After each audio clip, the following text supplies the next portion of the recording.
Boa noite a todos. Estamos com mais uma edição do programa Resenha Cultural.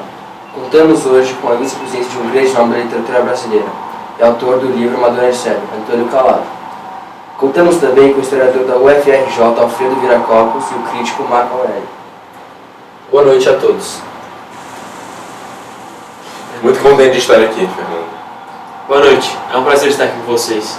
Neste bloco, iniciaremos o programa conversando um pouco com o Calado para descobrirmos um pouco mais sobre sua infância e trajetória na literatura. Antônio, conte-nos um pouco mais sobre você. Claro. Bom, nasci em Niterói em 1917 e, embora eu tenha me formado em Direito em 1937, eu nunca cheguei a atuar na área e durante toda a minha vida eu fui romancista, dramaturgo e jornalista, sendo que o romancista foi a profissão que eu mais me empenhei e mais fui reconhecido por. Antônio, como já deve saber, eu estou escrevendo uma resenha sobre o seu livro, A Madonna de Cedro.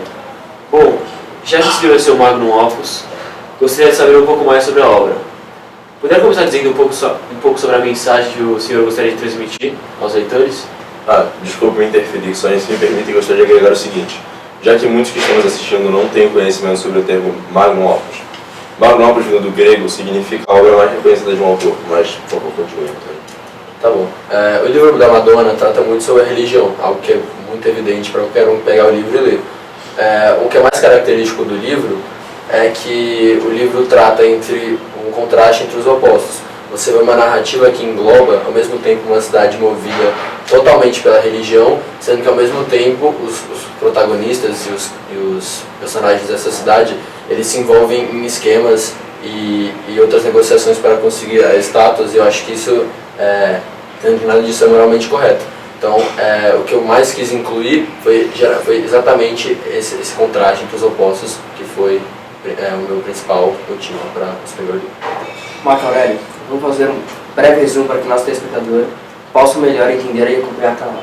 Mas é claro. Então, a história se passa na pequena cidade de Congonhas do Campo, em Minas Gerais, quando Delfino Montiel se envolve num roubo da estátua da Nossa Senhora da Conceição.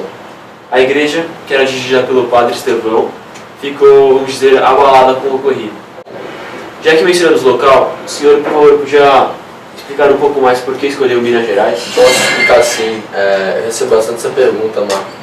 Então, Minas, não sei se a maioria sabe, principalmente acho que o nosso amigo aqui sabe muito bem, que Minas Gerais contribuiu muito para o barroco brasileiro, e o Alfredo sabe como Minas Gerais era o palco realmente dessa escola literária no Brasil. E então, exatamente, foi simplesmente por causa disso. Você gostaria de adicionar alguma coisa? Sem dúvida nenhuma, Antônio. Fora essa, a maioria dos municípios mineiros, como Ouro Preto, São João do Rei e até Congonhas do Campo, tem um grande laço com o catolicismo e com o barroco. As cidades respiram a história e a cultura. No livro, são mencionadas estátuas típicas do barroco, a Madonna de Cedro e a estátua de Judas. A de Judas se destaca, pois foi esculpida pelo grande nome do barroco brasileiro, Aleijadinho. Agora, teremos uma breve pausa e já voltaremos com o bloco 2.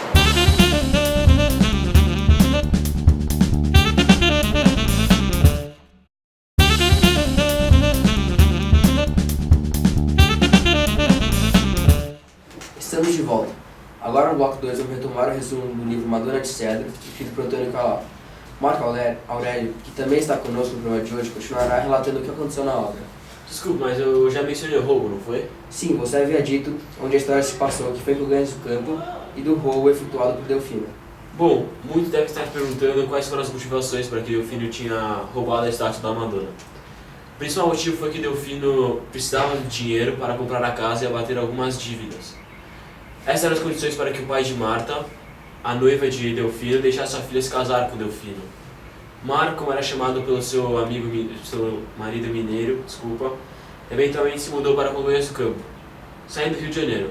E mais uma pergunta, é meio incomum sair da capital federal para ir ao interior, não acha, Alfredo? Bom, na época, pode ser mais comum do que hoje em dia, já que, na época, muitas pessoas saíam de cidades grandes, não só no Brasil, iam para o interior em busca do ouro. Isso aconteceu durante o Barroco, que é típico dessa época, e também aconteceu na corrida do ouro nos Estados Unidos, onde pessoas saíam de cidade grande e iam para o interior em busca do garimpo. Entendi. E quando eu era jornalista, exatamente isso que eu estava pesquisando quando eu era jornalista, e, bom, foi por isso que eu escolhi exatamente que Mar morasse no Rio de Janeiro. E outra, Para conseguir dinheiro, Delfino teve de aceitar uma proposta feita por um antigo amigo chamado Adriano, que trabalhava para o misterioso Juca Villanova, que é o vilão da história. E Villanova era um carioca que tinha um intenso vício pelas estátuas e estatuetas. Outro fato foi que, se a Marta não fosse do Rio, assim Delfino não teria conhecido o Juca Villanova e nunca teria efetuado o roubo. Então, esses são dois eventos que têm que ser interligáveis. Após Adriano oferecer a quantia imaginável para Delfino, sob a pressão de se casar rapidamente com Marta, que precisava do dinheiro do casamento, ele acabou cedendo, e foi por isso que o roubo aconteceu.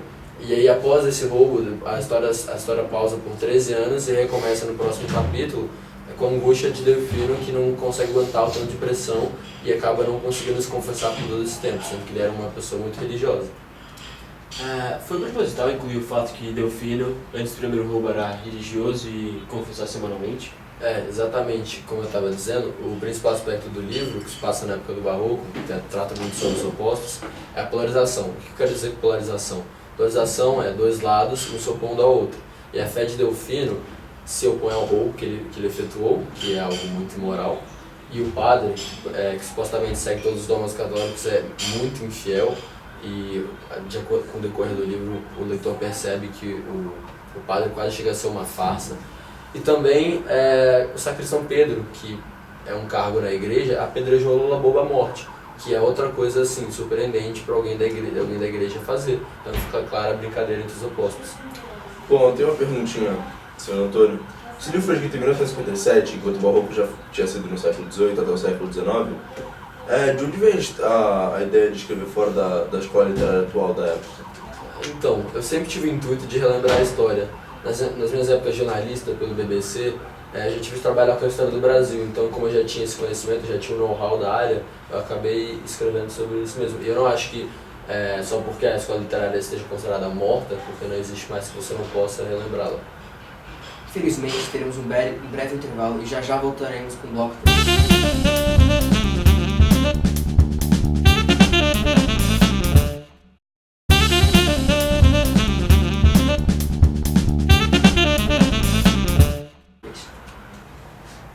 Estamos de volta com o bloco 3.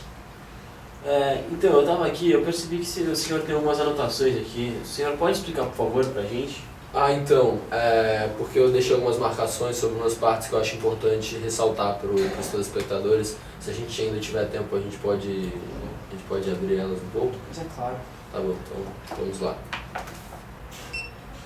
Essa parte, por exemplo, se trata de quando a Delfina recebe por correio a Madonna de volta de seu Juca.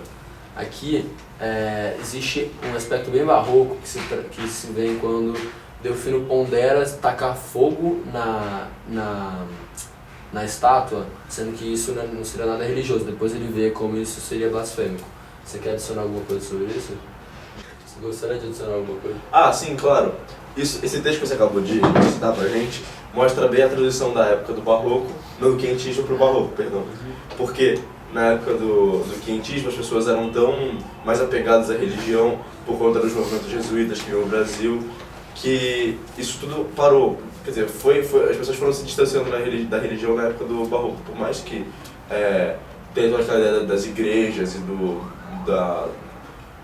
de tudo que faziam dentro das igrejas do ouro e tal, para fazer tudo ficar tão bonito, mesmo assim as pessoas se distanciaram um pouco da religião. Então, o quentismo, para aqueles que não sabem, foi um período que se situou na época do descobrimento do Brasil, que era em 1500, daí veio o nome quentismo, que era tudo muito, muito voltado àquela ideia da extração das riquezas do Brasil, dos movimentos jesuítas, como eu já citei, e da literatura do Brasil colônia. Então, o Barroco, resumindo, é como se fosse o exagero. Todo mundo queria mostrar que tinha todas aquelas obras maravilhosas em Ouro Preto, aquela nas ostentação, cidades, só que na verdade seguia a religião mesmo, ninguém seguia, é isso? Mais ou menos isso. Entendi. Então, Marco Aurélio, você está muito quieto aí. Você quer comentar alguma coisa? Então, eu gostaria de comentar. O senhor acabou de dizer que as pessoas naquela época não eram muito religiosas. Então, por que Marta ficou tão ofendida quando soube do roubo da estatueta feita pelo seu marido Delfino? Então, isso é um detalhe muito sutil que eu não sei se todos os leitores pegaram, que foi o seguinte. Na verdade, a Madonna que foi roubada por Delfino, era a madrinha de batizado da própria Marta. Então quando a Marta soube que foi o próprio marido que roubou essa estátua que era tão querida para ela ficou muito abalada. E a mesma coisa aconteceu, por exemplo, quando Delfino disse que se escondeu no esquife do Senhor na procissão. A Marta em si era muito religiosa e, assim, ofendeu ela, foi uma grande ofensa para ela, tanto é que ela nem quis falar com o marido dela nos dias seguintes. E foi basicamente por causa disso. Ah, também pode ter sido por isso que ela ficou meio perturbada quando o marido não quis se confessar? Pode ser, ela ficou bem, ela era, bom, já disse antes, mas vale ressaltar que ela era muito religiosa e quando o marido ficou 13 anos sem se confessar, sendo que antes do roubo ele se confessava semanalmente, ela começou a achar muito estranho e aí ela foi correndo atrás das informações até que Delfino teve que confessar. Exatamente. Senhor Alfredo, gostaria de saber qual que é a grande evolução do barroco e das escolas anteriores. Bom, no barroco, deixa eu começar falando do quentismo, que foi a escola anterior. No quentismo havia grande parte dos textos escritos tinham um fim de escrever cartas a Portugal sobre o que estava acontecendo no Brasil, sobre extração de minérios e de árvores como o pau-brasil, sei lá, qualquer matéria-prima que poderia ser enviada a Portugal. Então, grande parte dos manuscritos era isso. Aí, quando passamos para o barroco, começamos a falar mais sobre religião e sobre história, certo? Exato. E, na verdade, também existe a escola literária anterior, que acho que você vai falar, que é sobre o trovadorismo. Trovadorismo, que era... Já fiz muitas críticas sobre livros da época do trovadorismo, que eles falavam mesmo sobre Deus no centro. E é isso. Senhor Alfredo, eu gostaria de saber a maior evolução do barroco em escolas anteriores. Bom, a escola anterior do barroco foi o quinhentismo, que, como eu já disse, relata sobre... os textos, basicamente, eram manuscritos contando sobre a extração da matéria-prima no Brasil e mandavam cartas para Portugal dizendo o que estava acontecendo e sobre o trabalho de jesuítas no Brasil. Então, era bem regrado sobre o que você poderia escrever, sobre o que você escrevia, sobre o que era escrito, na verdade. Era bem regrado, não tinha muito, era muito abrangente as coisas que eram escritas. Enfim, aí no barroco,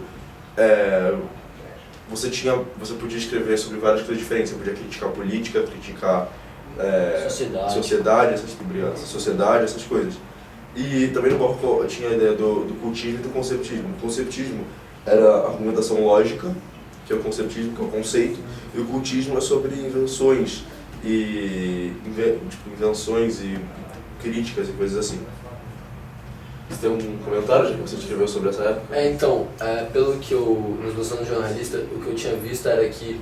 Você já mencionou o cultismo e o conceptismo, não mencionou? Sim, mas bem...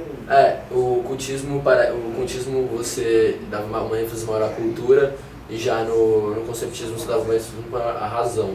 Isso. E na Madonna de Cedro tem um pouquinho dos dois. A razão seria: preciso de dinheiro, só casarei com a minha mulher se eu conseguir o dinheiro para comprar minha casa, e eu vou conseguir o dinheiro de qualquer maneira porque eu amo a minha mulher. O cultismo é bem a ideia do certo e do errado. E o cultismo seria a ideia do certo e do errado, dos valores morais. E, na verdade... Todos esses temas que são envolvidos no seu livro, né, como a necessidade contra a razão, contra mais ou menos a isso. moralidade. Na verdade, as pessoas enfrentam isso até hoje. Mesmo que a escola literária seja do passado, todo mundo enfrenta a necessidade versus aquilo ser moral ou imoral. Hoje em dia até, né? Situações atuais. Sim, então é interessante como o seu livro, mesmo sendo escrito em 1957, de uma época mais antiga ainda reflete a sociedade de hoje em dia. Interessante. Perdão, gostaria de me corrigir, que eu já não atuo muito nessa área do cultismo e do conceptismo, eu gostaria de fazer uma correção. Cultismo volta mais para o conhecimento e conceptismo que volta mais para a razão e para a religião. Então, o cultismo é o que nós sabemos e o conceptismo é a razão, coisa de moralidade, enfim. O conceptismo seria mais aquele negócio de você tem que fazer isso.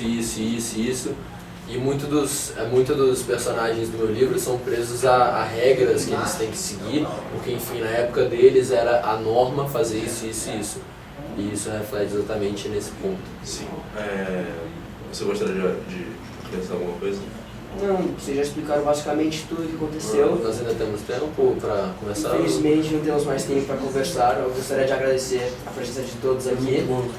Foi muito bom estar aqui com vocês. Obrigado. Gostaria de fazer isso mais Obrigado uma a vez vocês. mais tarde, na nossa carreira. Nossa. Bom, boa noite.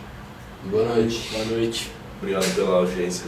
Eu gostaria de encerrar aqui e não desliga a TV, porque daqui a pouco, às 9, começa a novela Regra do Jogo.